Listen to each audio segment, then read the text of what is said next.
Glória a Deus. Nós estamos cheios de expectativa, Senhor. Levante as suas mãos. Pai, nós te louvamos pela tua bondade, ó Deus, pela tua grandeza, pelo seu amor, pela sua soberania, pelo teu senhorio, por tudo que tu és, por tudo que o Senhor significa, representa para nós. Estamos com os corações cheios de expectativas para aquilo que o Senhor irá fazer nesses dias, Senhor. Aqui nos reunimos nesta noite para experimentar de uma porção, ó Deus, profética, libertadora, curadora, em o nome do Senhor Jesus. Nós honramos ao Senhor, nós exaltamos o Senhor. Tu és digno, bendito para todos sempre. Seja adorado, seja glorificado, seja exaltado neste lugar. Nós oramos no nome de Jesus. Levante a sua mão, aplauda Jesus bem forte. Digno de glória é o Senhor. Exaltado entre as nações é o Senhor. Aleluia. Vamos fazer o seguinte, vamos combinar algo. Eu estou ministrando aqui para uma igreja cheia do poder de Deus, amém? Cada um que está aqui é um homem e uma mulher de Deus cheio do poder de Deus. Você crê nisso? Eu quero que, como profeta do Senhor, como sacerdote real na casa de Deus, você tenha intensidade para receber tudo aquilo que Deus vai entregar para você nesta noite. Você crê nisso? Olha para o teu irmão e fala assim: Deus vai te usar hoje. Seja a boca de Deus nesse lugar. Fala, se Deus falar com você, não tenha medo de glorificar, de exaltar o nome dEle, de bendizer o nome dEle. Aleluia. Eu percebi algo, irmãos. Deus, Ele ama ser glorificado. Tanto é que a sua glória Ele não divide com ninguém, é toda dEle. Então eu aprendi desde cedo a glorificar a Deus, porque Deus fala assim: aquele que me glorifica, eu vou investir na vida dele, eu vou abençoá-lo, porque ele testemunha, ele glorifica, ele exalta o meu nome. Então a maneira mais fácil, mais simples de você ser abençoado é você glorificar a Deus. Quando você glorifica a Deus, a fila anda, as portas se abrem, os céus se abrem, as comportas do céu se abrem sobre a tua vida. Você crê nisso? Então a partir de hoje, pratique esse exercício de glorificar a Deus. Levante a sua mão, vibra na presença dEle, fala glória a Deus. Hoje é o dia, hoje é um dia de eu me encontrar com o Rei da Glória. Aleluia. Pode estar sentados em nome de Jesus. O tema da ministração de hoje, ele tem um objetivo de alertar a igreja, para que nós possamos sair daqui com essa mensagem e entregar ela para a cidade. Essa mensagem aqui não é para morrer em você, é para que você replique ela, para que você reproduza ela. Tanto é que eu vou disponibilizar, assim que terminar o culto, no WhatsApp, nos grupos de WhatsApp da igreja, para que você possa estudá-la, porque Deus te chamou para salvar vidas. Deus te chamou para salvar vidas, amém? Glória a Deus. Então vamos lá. Você pode abaixar só um pouquinho o pad, por favor. Vamos lá, meu irmão. Deus te chamou para você ganhar vidas para Jesus, para você sacudir o inferno, tirar vidas do inferno. Era 3 horas da manhã, nessa madrugada, o Senhor começou a falar comigo, e nós temos vivenciado o desespero de muitas pessoas, que inclusive estão tentando contra a própria vida, não só na nossa cidade, mas na nossa nação. Nós podemos fazer algo, amém, igreja? Nós somos boca de Deus, nós temos a resposta. Então o tema da mensagem de hoje é desespero versus esperança. Diga para o teu irmão: desespero não, esperança sim. Repita: desespero não, esperança sim. E nós vamos aprender em alguns textos da Bíblia que homens de Deus se desesperaram, mas eles tinham esperança. O desespero é a falta momentânea de esperança. O desespero é quando alguém perde a esperança de que algo que ela está vivenciando vai ter uma solução. Então, quando ela não consegue enxergar o norte, quando ela não consegue enxergar uma solução, ela se desespera. Desespero é achar que nada vai ficar melhor. Por que as pessoas entram em depressão, em angústia? Porque muitas vezes é uma enfermidade que acaba trazendo consequências sérias, dolorosas para a alma, para o sentimento da pessoa. Mas você precisa ter essa mensagem no seu coração: eu não vou me desesperar, ainda que eu passe pelo vale da sombra da morte, eu não temerei, porque o Senhor está comigo. Sabe, amado, quando você ora a palavra tem um poder. Pensa bem, tudo que há nesse mundo Deus criou pelo poder da sua palavra. Ele disse: haja luz, e houve luz. A Bíblia diz que Ele sustenta todas as coisas pelo poder da sua palavra. Então nós precisamos orar a palavra. Nós precisamos ter esse encontro com a palavra de Deus. O Logos é a palavra de Deus. O Logos é a palavra escrita de Deus. O Rema é uma revelação que salta das páginas do Logo ao nosso coração. O Rema de Deus é uma palavra específica para uma situação que você está vivendo. E nós precisamos viver isso. Para viver o Rema, eu preciso conhecer o Logos, que é a palavra. Então, em primeiro lugar, eu quero te dizer que o desespero, ele pode nos fazer retroceder. E a Bíblia diz que se nós retrocedermos, Deus não terá prazer em nós. Deus não te chamou para voltar para trás. Ele te chamou para seguir em frente. O apóstolo Paulo diz: esquecendo-me das coisas que para trás ficam, eu avanço para o alvo. Eu avanço para as coisas que estão à minha frente. O meu alvo é Cristo. Voltar para trás, não. A mulher de Ló olhou para trás e virou uma estátua de sal. Sabe, querido, Lucas 24, versículo 21, fala acerca de os discípulos a caminho de Emaús. A palavra de Deus fala que nós esperávamos que fosse, Lucas 24, 21, nós esperávamos que fosse ele o que remisse Israel, mas agora com tudo isso, já é hoje o terceiro dia desde que essas coisas aconteceram.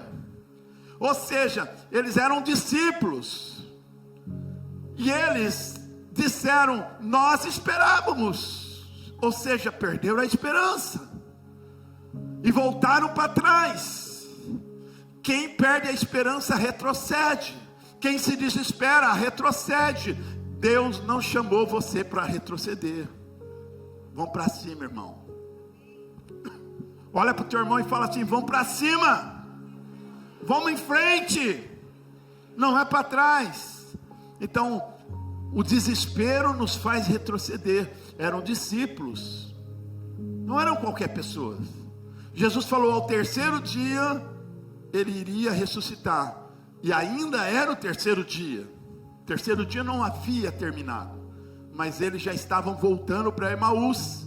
Emaús era a antiga vila que eles viviam. Ou seja, eles voltaram a viver a velha vida. Sabe, querido, Deus te chamou para ser um discípulo. Você não pode retroceder mais. Você precisa ser firme e constante, sempre abundante, sabendo que no Senhor o seu esforço não é em vão. Diga aí para o teu irmão, fala assim: Deus te chamou para ser firme, constante, irmão, abundante, sabe, firme. Tem gente que vive apenas de resultados, só quer resultado bom. A vida não é só cheia de resultados favoráveis. Existem os altos e baixos da vida. Paulo diz: eu aprendi a viver no alto e no baixo. Eu aprendi a viver em toda e qualquer circunstância, em toda e qualquer situação, seja qual for a situação, você tem que ter firmeza. Olha para o teu irmão e fala: você não é uma casquinha de ovo, não. Você é profeta, vaso cheio do Espírito Santo. Reaja como homem de Deus. Reaja como tal. Nós não podemos nos abalar. Os que confiam no Senhor são que não. Os que confiam no Senhor são como o monte de Sião, que não se abalam, mas permanecem para sempre. Constante, sempre abundante. Nós não vamos voltar para trás. Nós vamos continuar. Sabe, Israel é a menor nação, assim, uma nação muito pequena, geograficamente, e também em número de habitantes, mas é a maior potência, é o maior exército do mundo. Ninguém pode ir contra Israel, porque eles são firmes, constantes. Há uma promessa de Deus sobre Israel, e nós somos a Israel de Deus. Sabe, Deus deu uma palavra para Israel, dizendo que a Israel é a menina dos olhos dele. Deus também deu uma palavra para Israel espiritual, que é a igreja, dizendo: as portas do inferno não vão prevalecer contra a minha igreja. O inferno pode se levantar, e Deus não está falando de parede, está falando de você. Você é a igreja do Senhor. Segundo lugar, o desespero pode nos levar a perder a esperança da própria vida. Olha só o que Paulo vai dizer, 2 Coríntios capítulo 1, versículo 8: porque não queremos, irmãos, que ignoreis a natureza da tribulação que nos sobreveio na Ásia, porquanto foi acima das nossas forças. Olha só, a tribulação que eles sofreram na Ásia foi acima das forças deles. Ou seja, como que eles suportaram? Porque precisaram de algo da parte de Deus, de uma força especial. Como Deus deu um mantimento para Elias, e ele comeu um pedaço de pão, e tomou um bocado de água, e com aquela força, ele passou por 40 dias no deserto. Sabe, querido, Deus sempre vai nos sustentar. Paulo vai dizer, o que Paulo diz em sua palavra? Ele diz assim: porquanto foi acima das nossas forças, a ponto de desesperarmos da própria vida. Contudo, já em nós mesmos tivemos a sentença de morte, para que não confiemos em nós, e sim no Deus que ressuscita os mortos, o qual nos livrou e livrará de tão grande morte, em quem temos esperado que ainda continuará a livrar-nos. Ou seja, a falta de esperança, ela pode nos levar a desesperar da própria vida. Fala para o teu irmão assim: Jesus Cristo é a fonte da nossa esperança. Nos momentos difíceis, nos momentos de tribulação, nós precisamos olhar para Jesus. A Bíblia diz: olhar firmemente para Jesus, porque Ele é o autor e consumador da nossa fé. Sabe, amado, todos aqueles que olhavam para a serpente que Moisés levantou no deserto, eles eram curados. Todos agora que olham, aquela serpente levantada simbolizava o Cristo. Jó disse: eu estou certo que o meu Redentor vive, e por fim se levantará sobre a terra. Quando se levantou numa cruz, todos aqueles que vão até Jesus, eles podem ser curados, libertos e salvos. A nossa esperança está em Cristo.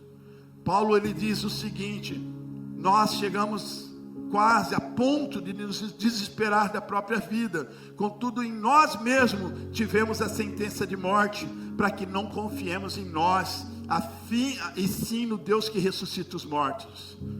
Eles chegaram naquele momento, sabe, difícil, Sabe aquela resenha depois que o problema passou? Paulo disse assim, nós não sabemos nem como nos livraram disso. Foi Deus. Porque humanamente falando, não tem como nós sobrevivermos. Foi Deus. Sabe aquela situação que você diz, foi Deus. Sabe, querido? Terceiro lugar, nós precisamos saber que os momentos difíceis da vida têm prazo de validade. É momentâneo, não é para sempre. Olha para o teu irmão e fala assim, isso aí que você está vivendo, essa dificuldade, parece que não tem fim, esse deserto, que parece que não acaba, ele é provisório, ele tem prazo de validade, ele não é para sempre, e tem mais, ele está com os dias contados para a glória de Deus. Você crê nisso?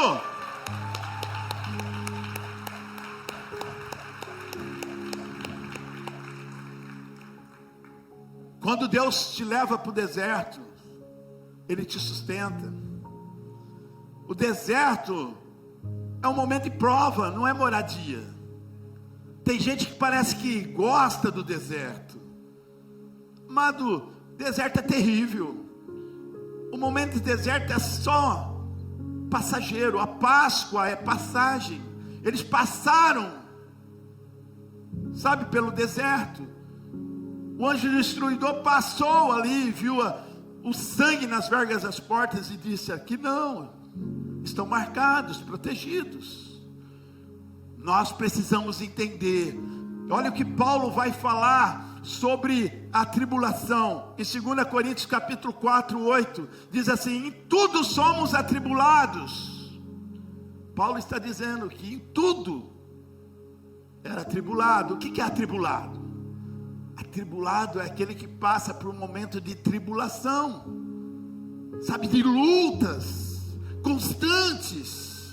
Ele diz, porém, não angustiados. Diga assim, atribulados, mas não angustiados, perplexos, porém não desanimados, perseguidos, porém não desamparados, abatidos, porém não destruídos. Aí ele dá a resposta, porque a nossa leve e momentânea tribulação produz para nós um eterno peso de glória acima de qualquer comparação. Esse momento que você está vivendo não é para acabar com a tua vida. A aprovação, ela tem um objetivo, de te aprovar. Deus não tenta, Deus prova. E quando Deus prova o homem, Ele quer aprovar. Bem-aventurado o homem que Deus prova, que passa pela provação, porque quando ele vence, ele recebe a coroa que o Senhor preparou para ele. Nós precisamos dar graças, saber que a provação é o momento, tem um prazo de validade, é momentânea tribulação, produz para nós um eterno peso de glória, não atentando para as coisas que se veem, mas para as coisas que não se veem, porque as coisas que se veem são temporais, e as que não se veem são eternas. Não coloque o seu coração naquilo que você vê, irmão. As coisas que você vê, elas são passageiras. Lá o salmista, no Salmo 73, fala de um homem, ministro de louvor. Ele vinha na igreja, ministrava louvor e adoração. A palavra de Deus fala que quando ele olhou para a prosperidade do ímpio, os seus pés quase se desviaram. Mas a Bíblia também vai dizer que quando ele entrou no santuário de Deus, ele entendeu todas as coisas. Porque você pode passar por um momento de tribulação, você talvez possa passar um momento de privação nessa vida, mesmo que você não tenha nada nessa vida. Se você tiver Jesus, você tem tudo. Mas se você tiver tudo nessa vida e não tiver Jesus, você não tem nada. Tudo por Ele, para Ele, porque tudo é dele, porque dele, por Ele, para Ele são todas as coisas. Você pode aplaudi-lo?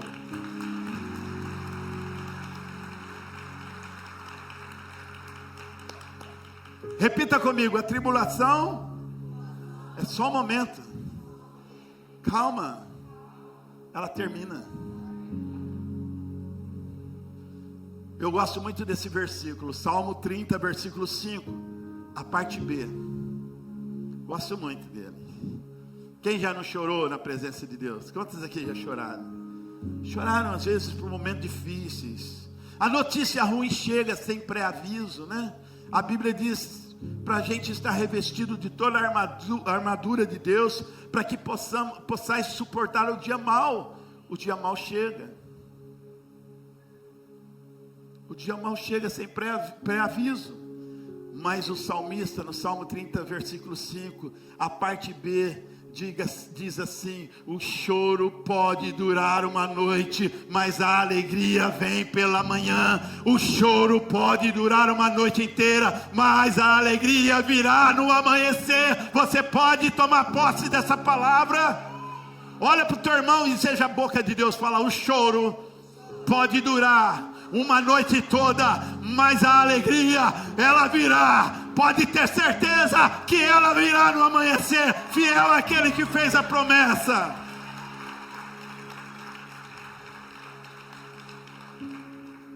Por pior que seja o momento que você esteja vivendo, você precisa saber que você tem um Deus que cuida de você.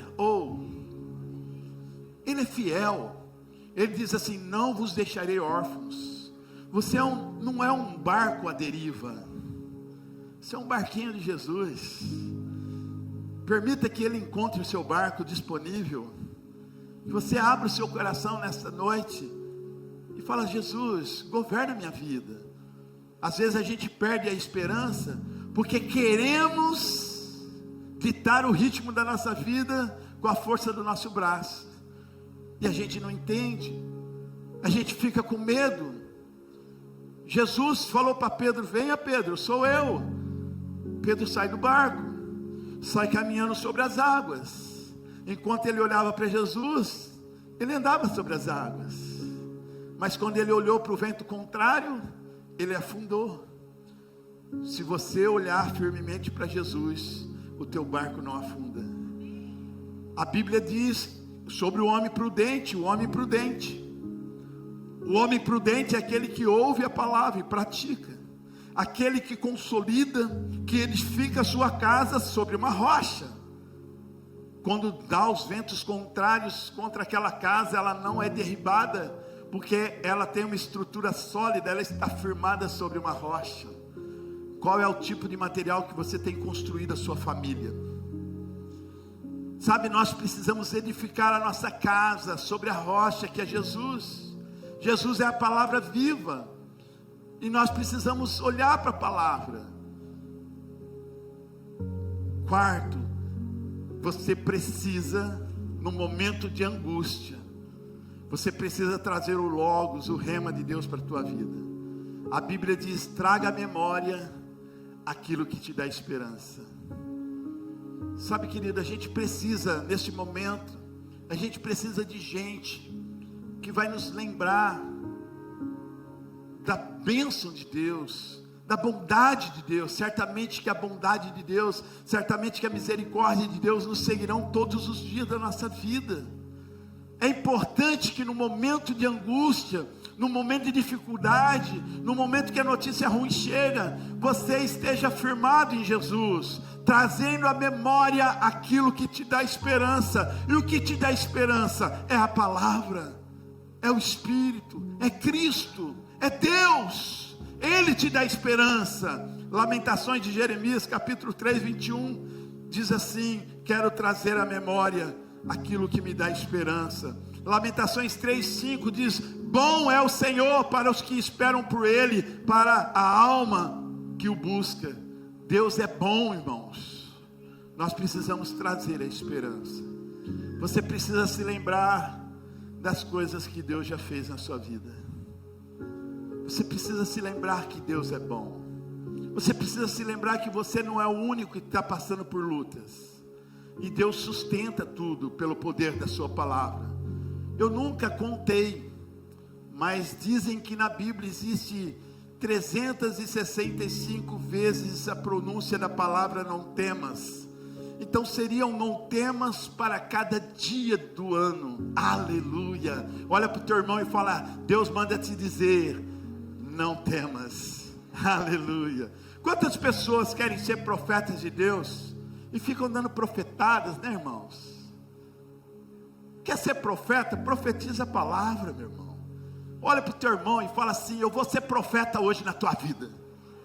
O Senhor manda te dizer, não tenha medo, não temas, Ele é contigo. É isso, irmão. Quando você fala, pronuncia a palavra, nós precisamos entender isso. Traga à memória aquilo que te dá esperança. Olha só, quando fala de tribulação, de luta, de angústia, de desespero, qual é o homem da Bíblia que mais, assim, depois de Jesus, que mais sofreu? Todo mundo fala: meu Deus, não é Jó? Mas Jó escreveu no capítulo 14, no versículo 7, ele fala sobre a árvore, mas não é de árvore que ele está falando, ele está falando de gente. Ele está usando o exemplo da árvore. Ele diz assim: a esperança para a árvore que foi cortada ainda se renovará, e não cessarão os seus renovos. Se envelhecer na terra a sua raiz, e morrer o seu tronco no pó, ao cheiro das águas brotará, e dará ramos como a planta. O que ele está falando? Que a esperança para a árvore que for cortada, que tiver com a raiz seca, porque se ela tiver ao cheiro, pertinho das águas, quem é a fonte de água viva, irmão? É Jesus. Se você está próximo da fonte, ainda que te cortaram, ainda que talvez você esteja com a raiz secando, ao cheiro das águas você brota e volta a ter vida, e vida em abundância, porque Jesus veio para te dar vida e vida em abundância. Viva a vida!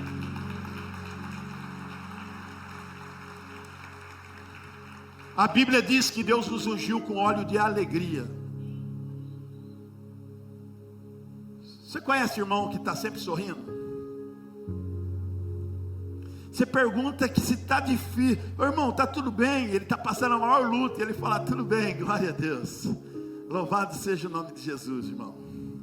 Ele tá sempre... Você conhece alguém que está sempre sorrindo? Você olha para ele e está sorrindo. Conhece gente assim? Sabe por que essa pessoa tomou posse da unção de alegria? A leve e momentânea tribulação é passageira. Sorria. Quando você está chegando na Bahia, tem uma placa assim bem grande: sorria, você está na Bahia. O povo baiano é um povo feliz, né? O povo paulista é um povo incrível. Não é? O povo brasileiro é um povo feliz. Deus te ungiu com óleo de alegria, não de limão. Tem gente que gosta de ser azedo, de mal com a vida, mas o crente verdadeiro, ele é feliz. Olha para o teu irmão e fala assim: está feliz, irmão? Oh, a conferência está chegando. Está feliz? Está feliz? Oh, o crente feliz. Olha só, eu estava pregando numa igreja, e eu já fui muito mais cajadada do que hoje, sabe? Eu estava pregando na igreja, estava dando cajadada, né? Tipo assim, ó: coloca a tua vida em ordem. E o povo: glória a Deus. Olha, meu irmão, analise a vida de cada um. Você analisa a sua própria vida, toma conta. E eles: glória a Deus. De repente um cutucou o outro e falou assim: rapaz, ele está comendo nosso rim, nós estamos dando glória a Deus. Porque o crente cheio do Espírito Santo é assim. Ele crê que Deus está chamando a atenção, está corrigindo porque ama. E ele é feliz porque ele fala: Deus me ama porque está me corrigindo. Nada tira boa, porque ele traz à memória aquilo que dá esperança. Sabe, querido, a gente precisa trazer à memória. Olha só, a palavra rema é uma palavra que salta das páginas da Bíblia para nós. Eu me lembro de uma situação que eu precisei usar um rema. Eu estava diante de uma situação que eu falei, eu não tenho palavras para essa pessoa. E Deus me levou naquela passagem de Lázaro, quando Jesus, ele vai chegando, e as irmãs Marta e Maria dizem para ele: Jesus, não tem mais o que fazer. Se você tivesse chegado antes, o meu irmão não teria morrido. Mas já fazem 4 dias, já foi sepultado. E Jesus olha para aquelas irmãs e diz assim: eu não te disse, se você crer, você vai ver a glória de Deus. Deixa eu falar uma coisa para você que está aqui. Talvez você ache que está tarde para Deus agir. Deus manda te dizer: eu não te disse, se você crer, você vai ver a glória de Deus. Deus não acerta o seu relógio com o nosso relógio. O relógio de Deus é diferente do nosso. A Bíblia diz que os pensamentos de Deus não são os nossos pensamentos. Os caminhos de Deus são mais altos do que os nossos. Você pode aplaudi-lo. Ele sabe o que faz. Olha para o teu irmão e fala: se você crer, meu Deus, se você crer, você vai ver a glória de Deus.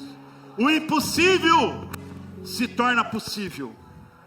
Deus pode fazer o impossível se tornar possível. A última palavra é a palavra de Deus. Quem sabe você chegou, o médico te deu um diagnóstico, e a tua alma se desesperou. É normal.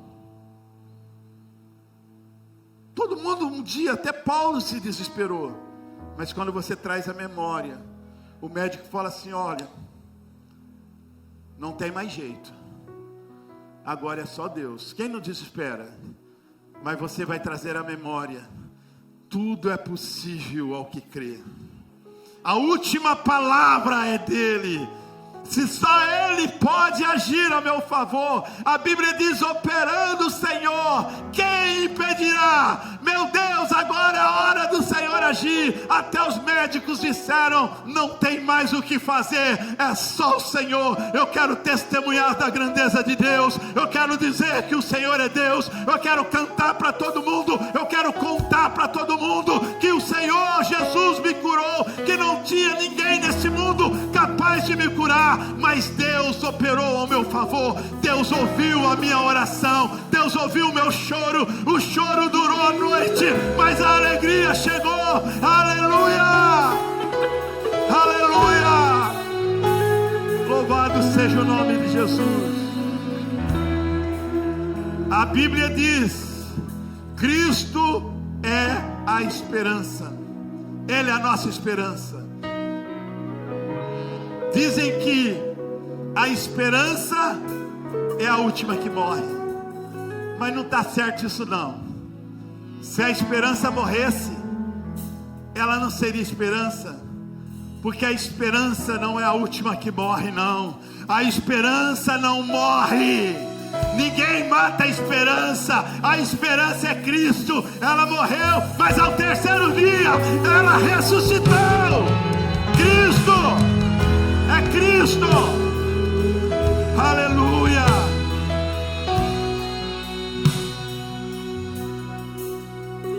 O seu Cristo está vivo, Ele não morreu. A esperança está viva.